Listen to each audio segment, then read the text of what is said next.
Afternoon, everybody. Welcome to In the Kitchen with Tally Faye.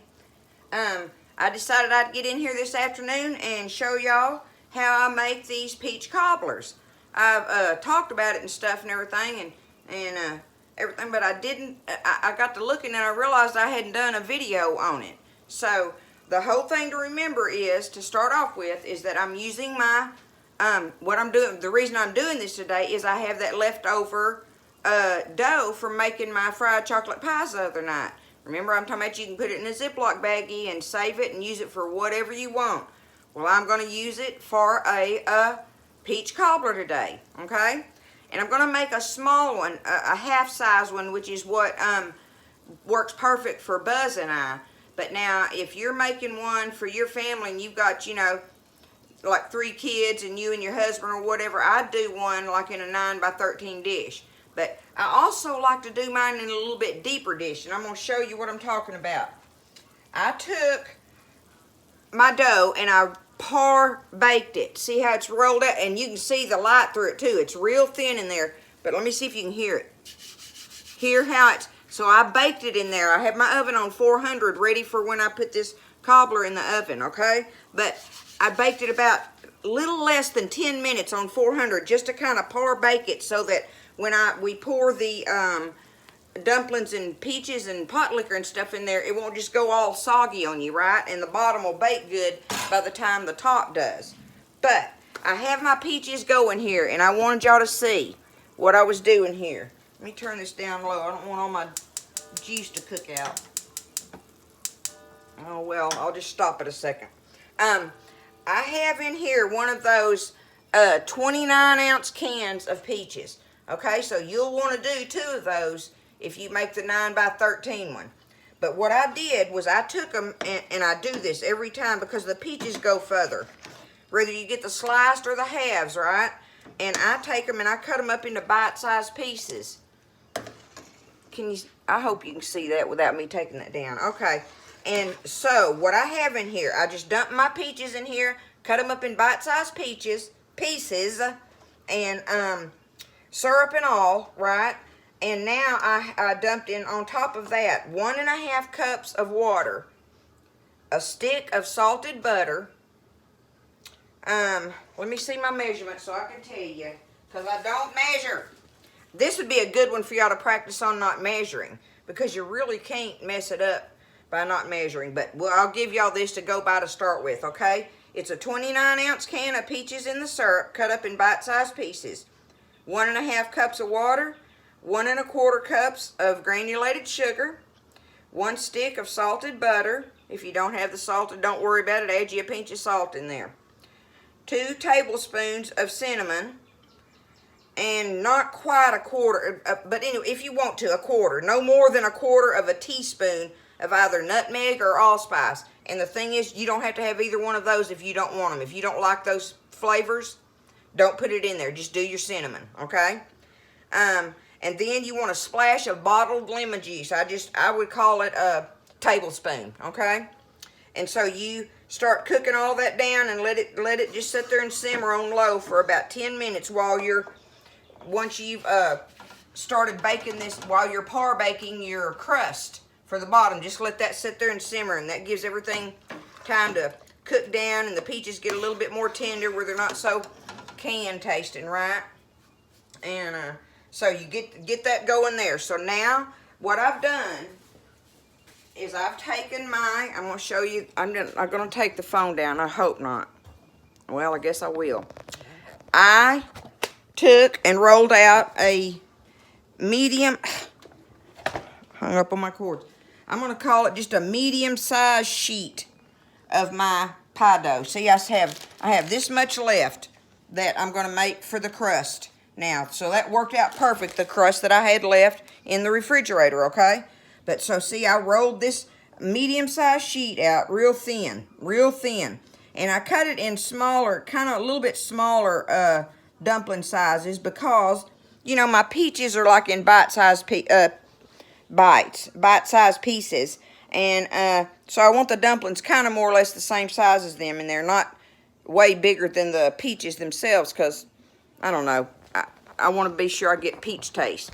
So let me get y'all back in here, and I'm going to crank this back up on boiling. And we're going to drop those dumplings in there.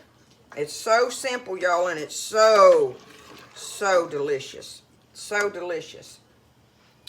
We'll let that get to boiling, and we're going to drop these dumplings in here, and then all we're going to do is pour that up in there. See, we want lots of liquid in there because when you start putting your dumplings in there, they have flour on them, and they make it thicken, right?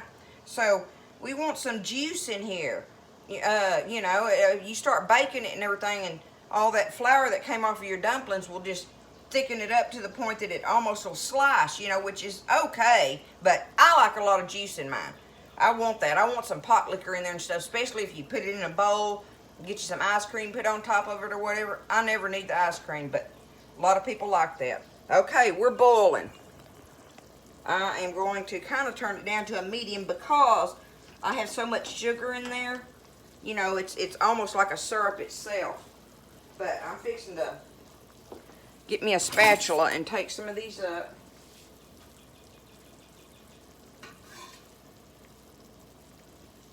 And I'm just going to drop them off in here.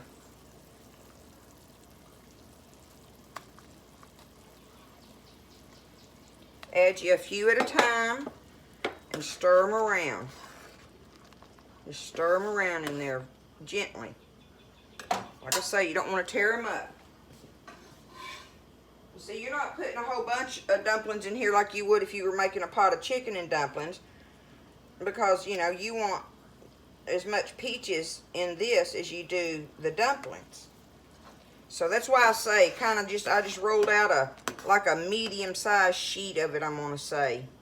I call it a sheet. I don't know what you'd call it. But, see, they're already cooling it down, so I got to turn it back up. You don't want them sitting there. If it's not bubbling, they'll start melting away almost like. It makes them cook away if it's not boiling when they hit that broth. Because that, like, almost instantaneously seals them, you know. But this is the perfect size for Buzz and I. Really, it's even more than we need. I mean, if we had company, if we had a couple over eating with us, this would be perfect. This is a deep 3-quart dish. The old, it's not Corning. Is it Corning? I can't remember whichever one that, oh, it's the Anchor Hocking. That's what it is, one of those Anchor Hocking dishes. I love those. I just love all the old baking dishes, y'all. And the majority of them cook really good. They do cook good. They cook better than a lot of this new stuff that's all thin and, you know, you'll burn stuff in, or it doesn't, you know, it won't let stuff sit there and simmer in it correctly, or, as in this case, bake correctly. But looky there, see, by the time I've only got just a few more dumplings to drop in here. And we're going to let that sit there and cook a minute, let it cook them. I've just got one more little spatula full. And remember, this is if you didn't have the leftover dumplings, the leftover dough, excuse me, this is the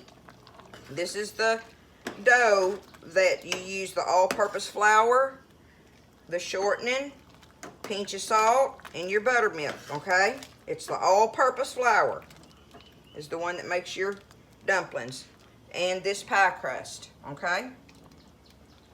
That's it. That's all we got to do. We're going to let these cook a minute. I'm going to let them sit there and cook, and I'm just going to turn y'all around, I hope. Yep, I'm just going to turn you around here while those are cooking, and we're going to roll out the crust. The last of this piece of dough that I had in that bag from making those fried chocolate pies. Did y'all try that yet? The fried chocolate pies? I've had a lot of compliments on those, and they're worthy of it. I'm going to take this and roll it out thin.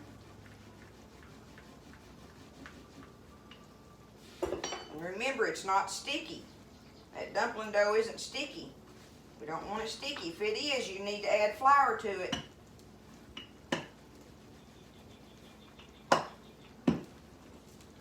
I just want to get this out big enough to lay across the top of that glass bowl over there. And I'm not about making them pretty, so, you know, I don't worry about that too much. I don't think the people eating them do either.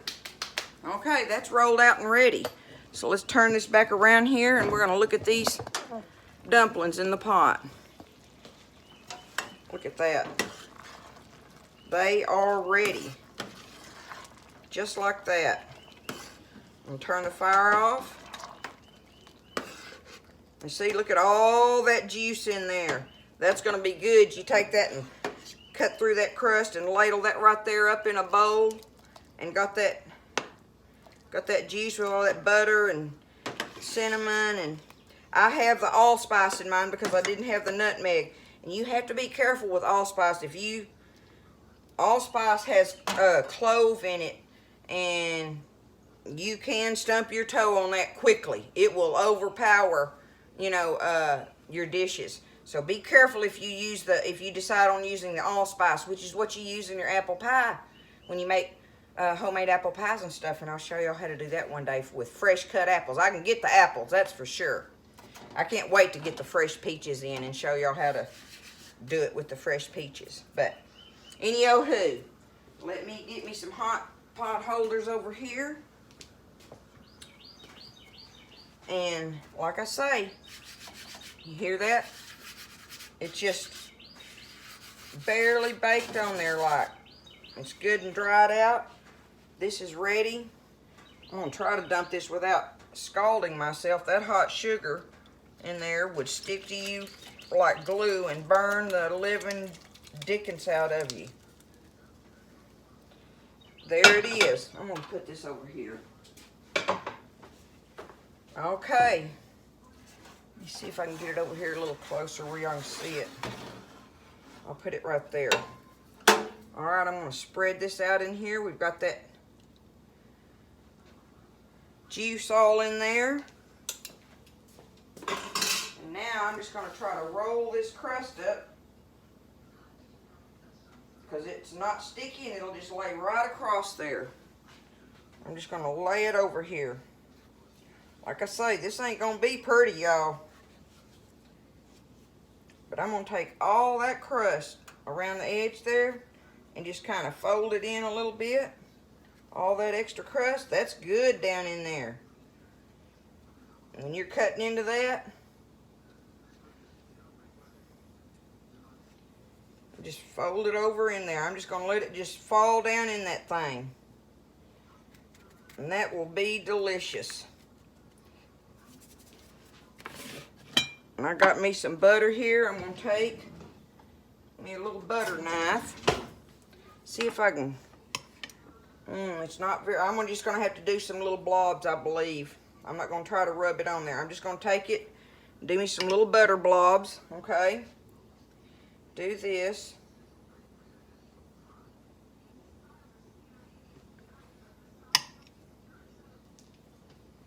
On top of that crust there. That ought to work right there. Hold on, let me wash my hands off, get this butter off of them. And then I'm going to take me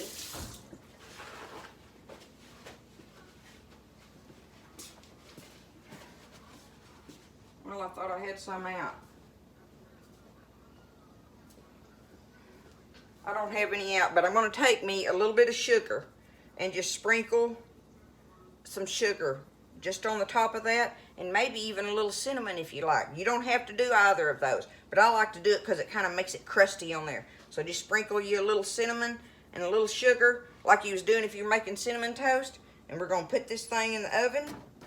And I don't know how long. You're going to put it in there until this top crust right here is just getting golden brown. That's what we're looking for. So I'll put it in the oven and I'll time it, and when I get it back out and stuff, I'll show y'all on the next video on the finished product of it. But there it is with your leftover dumpling dough and a can of peaches. Okay? Very good dessert. Anybody that likes peach cobbler, and this is peach cobbler. This is not what my old daddy-in-law used to call. He called it correctly when he said this, y'all. That thing that they call peach cobbler nowadays is that is not peach cobbler, and there is nothing wrong with that. I've made it 1,000 times. It is so worthy of making. If you're in a hurry and you need dessert, it's the thing where they do the can of peaches with the cup of butter, cup of milk, cup of sugar, cup of flour. That thing, we call that teenage pie because it's so easy a teenager could make it. And it works out good. It does. And it goes in a 9 by 13 pan. It feeds everybody. And if you know how to do that and you're in a hurry, make it. But how long did this take me? No time at all. And this is the real deal right here. And they will love it. So I'm going to put it in there and see how long. I'll time it and we'll see. And I'll let y'all know how long it took and show it to you later. All right. I'll show y'all what we're going to have for supper tonight too.